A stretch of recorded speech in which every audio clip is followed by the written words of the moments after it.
और सब प्रकार से। अब गुरु विश्वामित्र जी जो थे, अब वो विदा लेकर के जाने लगे। कहा महाराज अब आप मुझे विदा दीजिए, मेरा यज्ञ सफल हुआ, ज्यादा देर गृहस्थी के यहां साधु संत महात्मा ठहरते नहीं है महाराज, अब आप मुझे विदा दीजिए। संतों ने विदा पाई, वहां से भूरी भूरी आशीर्वाद देकर के महाराज चले गए। अब कहते हैं एक बार सब प्रकार से मंगल मंगल हो रहा है। राजा दशरथ बैठे हुए थे महल के अंदर, और महल के अंदर राजा दशरथ बैठे थे, राज्यसभा लगी हुई थी, बड़ा मंगल हो रहा।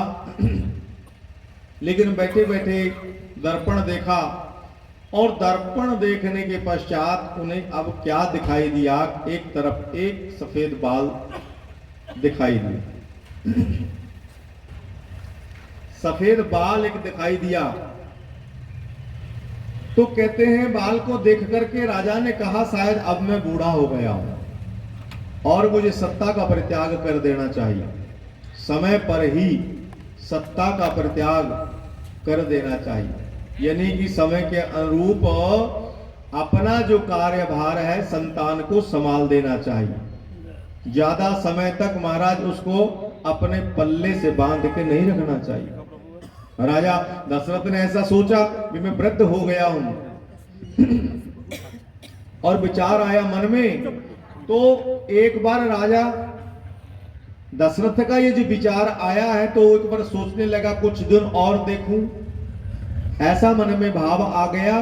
क्योंकि यथार्थ जब जीवन में सुख आ जाता है मनुष्य के, तो मनुष्य पैर पीछे खींचने लगता है, कुछ दिन और, अभी कुछ दिन और। तो कहने का भावार्थ है राजा मनु रानी शत्रुपा के मन में ये भाव आया, उन्होंने तुरंत महाराज संकल्प ले लिया कि सत्ता का परित्याग कर दिया और वन में वानप्रस्थ अवस्था में भजन करने के लिए चले गए। लेकिन राजा दशरथ शंका में पड़ गए। श्रवण समीप भय श्रुत के सा, असहु जठरपन आशय उपदेशा। मन में भाव आया, और कहते हैं अब ये मंत्रणा करने के लिए भी किसी से सलाह नहीं करी। तुरंत गया गुरु गृह मही पाला, तुरंत वहां से उठे और उठ करके जाकर के गुरु वशिष्ठ जी के चरणों में पहुंचे, जाकर के चरण वंदन किया और कहा प्रभु मेरे मन में एक भाव आ गया है, मेरे मन के अंदर एक विचार आ रहा है, अगर आपकी आज्ञा हो तो मैं कहूं। अब गुरुवर ने कहा भाई कहो, जब आए हो यहाँ पर, जब इच्छा तुम्हारे मन में है, कोई भाव लेकर के आए हो। कहते जब कोई भाव हो महाराज, मन में कोई इच्छा हो, तो सुलझे हुए साधु संत ब्राह्मण इत्यादि या सुलझे हुए बुजुर्ग के पास उसका भेद खोलना। प्रत्येक के पास ढोल बजाने से हानि ही होगी, हाल लाभ नहीं होने वाला। गुरु के चरणों में जाकर कहा महाराज मेरे मन में एक भाव आया है, अब मैं वृद्ध अवस्था की ओर चला हूं और बालक यथार्थ सब गुणवान और संपन्न है, तो मेरे मन में भाव है, मेरे मन का ये भाव है, क्यों ना मैं अब राजगद्दी का उत्तरदायित्व राम को सौंप दूं। महाराज बड़ा अच्छा भाव है, बड़ा अच्छा आपका विचार है। तुरंत वेग विलंबन करिए नृप साजिए सबोई समाज, सुधर सुमंगल तब ही जब राम होइयो जुवराज। गुरुदेव ने कहा महाराज सुदिन वही है, सुमंगल वही है जब राम युवराज होंगे। तो महाराज ऐसा कह करके आज्ञा लेकर के और आ गए महल में। अब महल में आकर के बैठे और कहने लगे यथार्थ मंत्रणा कर ली मंत्रियों के साथ, लेकिन अब जब मैं महल में जाऊंगा तब जाकर के महारानियों को समाचार दूंगा। कहने का भावार्थ है महाराज जैसे ही मंत्रणा हुई महल में बैठ करके मंत्रियों के बीच में, तैसे ही यथार्थ हवा के झोंके की तरह सारे नगर में बात फैल गई। राम राजगद्दी पर बैठेंगे, राम को राजगद्दी पर बैठाया जाएगा, राज तिलक होगा। सारे नगर में महाराज हवा की तरह बात फैल गई। अभी महाराज ने जाकर के रानियों को समाचार भी नहीं दिया और देखा। कहने का भाव है जब ऐसी वार्ता फैल गई तो एक महाराज उस महल के अंदर थी मंथरा। रामचरित्र मानस में 3 नगरियां आती है और नामचरित्र मानस में 3 नगरियों में अलग अलग किस्म के ऐसे लोग रहते हैं। एक नगरी ऐसी है जो सारी सज्जनों की नगरी, एक दुर्जन रहता है। एक नगरी ऐसी है सारी दुर्जनों की नगरी, एक सज्जन रहता है। एक नगरी ऐसी है महाराज जहां पर कोई दुर्जन जीव ही नहीं है। 3 नगरियां। हम पहले अयोध्या के अंदर घूम रहे थे, अयोध्या नगरी में, और अयोध्या से हम कल पहुंच गए थे मिथिलापुरी में, और आज हम पहुंचने का प्रयास करेंगे रावण की लंकापुरी। कहने का भावार्थ महाराज, अब मन में संकल्प कर लिया, और संकल्प करके अभी घर पहुंचे नहीं के नाम मंथरा मंदमती देह चेहरे के कई फेर। मंथरा जो थी, मंथरा ने नगर में देखा सब तैयारियां हो रही, फुसर फुसर हो रही है, व्यवस्था हो रही है। क्या कारण है? सब लोग बड़े प्रसन्न चित्त है। भाव क्या है? कारण क्या है? पता लगा राम को राज तिलक होगा कल। अब महाराज जब मंथरा ने ये सुना तो खिन्नता छा गई, और मंथरा के मन के अंदर भेद बुद्धि है महाराज, वैर उत्पन्न हो गया। अब गई दौड़ी दौड़ी जाकर के केकई के महल में प्रवेश किया, और केकई ने पूछा मंथरे तुम आ गई? मंथरे जवाब नहीं दे रही। मंथरे ने जवाब नहीं दिया। फिर पूछा तुम आ गई, क्या बात है? क्यों मुंह फुलाया है? कुछ बोलती क्यों नहीं? क्या कारण है? मंथरा ने कहा अब बोलने को रहा ही क्या है, क्या कह रही हो? और आग प्रचंड होने लगी। उधर से राजा बड़े प्रसन्नता से आ रहे। अभी मैं जाकर के समाचार सुनाऊंगा और कहूंगा केकई को कि तुम्हारे दुलारे राजकुमार को राजगद्दी मिलने वाली है, और राज तिलक करने वाले, राज सिंहासन देने वाले हैं, और वो बहुत प्रसन्न होगी, क्योंकि वो तो सबसे ज्यादा दुलार करती है। सबसे ज्यादा दुलार राघविंदर को कौन करती है? केकई करती है। अब महाराज आकर के जैसे ही महल में पहले प्रवेश किया तो सोचा कि सबसे पहले समाचार भी मैं उन्हीं को दूंगा, उन्हीं पर मुझे भाव है ज्यादा। तुरंत गए महल में जाकर के देखा, महल के अंदर देखा तो मिली नहीं है। वार्ता करने लगे, पूछने लगे। अब जब वापस निकले तो वहां पर मंथरा खड़ी थी महाराज। मंथरा पाप की मूर्ति है, मंथरा उल्टा कुटुक सुबंध है मंथरा। कहते हैं इतना इसके अंदर बुद्धि भाव भरा हुआ था। मंथरा से कहा दासी क्या तुमने महारानी को देखा है? महाराज अब हमने क्या देखा है, हमें क्या पता, महारानी है कहीं भी जा सकती है, हमें थोड़ी ना बता के जाएगी। मंथरा ने ऐसा भाव कह दिया। तो मंथरा ने कहा महाराज, अब जब ऐसा भाव कह दिया तो कहा महाराज हमने तो देखा नहीं, पर वो कुछ देखिए आप पड़ा दिखाई दे रहा है। क्या पड़ा था? अंग वस्त्र पड़े थे।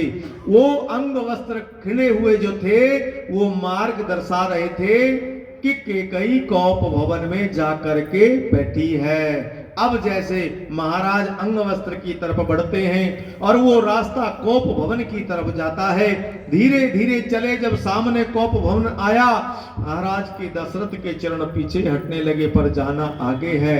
अब चरण नहीं उठते, दिल घबराने लग गया। क्या बात है जो कोप भवन की तरफ ये मार्ग जा रहा है? और जाकर के कोप भवन के द्वार पर बैठा तो देखा तो सामने बैठी हुई है महाराज। यथार्थ श्रृंगार को खंडन किया हुआ है, आभूषणों को फेंक दिया है, वस्त्रों का परित्याग कर रखा है, यथार्थ अलंकार इत्यादि सब त्याग दिए और क्रोध के अंदर बैठी हुई है। जाकर के राजा दशरथ ने कहा, हे सम्मुखे, हे मुख बिलोचनी, क्या बात है, क्या कारण है तुम यहां पर? बार बार कहने लगे। अब बोलती नहीं है। राजा ने एक बार कहा, 2 बार कहा, पर आवाज नहीं, वाणी नहीं, बोला नहीं। अरे महाराज बोलते क्यों नहीं है? बहुत बार कहने के पश्चात, अब संध्या का समय तो पहले ही था, सूर्य तो पहले ही अस्त होने जा रहा था। रघुकुल का सूर्य अस्त होने जा रहा है। सूर्य कुल में राघव का जन्म हुआ है, सूर्य कुल के अंदर इनकी ख्याति है। अब महाराज बार बार पूछने पर महाराज बतलाती नहीं है। अब जब राधा पूछते पूछते मेरा है, भरत को तिलक कर दीजिए, राजगद्दी पर बैठला दीजिए, और दूसरा वचन मेरा है कि मैं हाथ जोड़ करके मांगती हूं, दूसर वचन कर वर मोरी, यथा 14 वर्ष राम वनवासी। तापस वेश विशेष उदासी 14 वर्ष राम वनवासी। मेरा ये भाव है, तापस वेश में विशेष उदासी और 14 वर्ष के लिए राम को वन भेज दीजिए। ये मेरे 2 वचन है। अगर आपकी ख्याति आप चाहते हो तो मेरे वचन पूर्ण कर दीजिए। जैसे ही राजा ने ये सुना, राजा के जमीन तले यथार्थ पैरों तले जमीन खिसक गई महाराज, धड़ाम से गिर गए, चेतना अब अचेत हो गए, बार बार राम राम पुकार रहे हैं। अब कोई उत्तर नहीं दिया। रानी कहने लगी, क्या नारी की तरह विलाप कर रहे हो? कहते हो वचन मांग लो, वचन मांग लो। अब वचन मांगा तो नारी की तरह से रुदन करते हो, विलाप करते हो। आप महाराज अपने वचन से अड़िग हो रहे हो। वो तो आपने वचन दे दिया, अन्यथा तो वरदान देने को ही नहीं था आपके पास। राजा बहुत प्रकार से समझ रहे हैं। एक बार राम को तिलक कर देते हैं, राजगद्दी प्रदान कर देते हैं, उसके उपरांत भरत को कुछ दिन बाद राजगद्दी पर बैठा देंगे। हमारे कुल की रीत है देवी, हमारे कुल को कलंक लग जाएगा, हमारी कुल की ख्याति के अंदर कलंक लग जाएगा। मैं रघुवंशियों को क्या मुख दिखलाऊंगा, मेरे पूर्वजों को मैं क्या कहूंगा। बार बार आग्रह कर रहे हैं, लेकिन महाराज बाल हट, त्रिया हट और सोग हट, ये जब अड़ जाए तो महाराज फिर तो बदलवाना मुश्किल हो जाता है। अगर बालक जिद कर ले, मां से वचन भरवाया था कि तुम मुझे वन भेजना, और मां ने आज कह दिया मैंने तुम्हारे लिए 14 वर्ष का वनवास मांग लिया। भगवान बड़े प्रसन्न हुए, ना खुशी हुई और ना दुख हुआ। पिता ने अभी नहीं कहा है, पिता ने ये नहीं कहा कि तुम वन में जाओ या ना जाओ।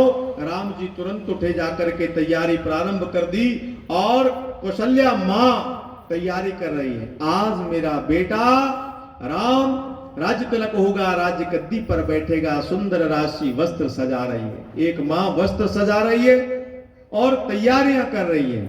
अब राघवेंद्र सरकार ने जाकर के बड़े भाव से माता की आज्ञा का ही अनुसरण कर लिया और कौशल्या मां के भवन में गई, जाकर के प्रणाम किया। मां ने कहा आओ पुत्र, बैठे।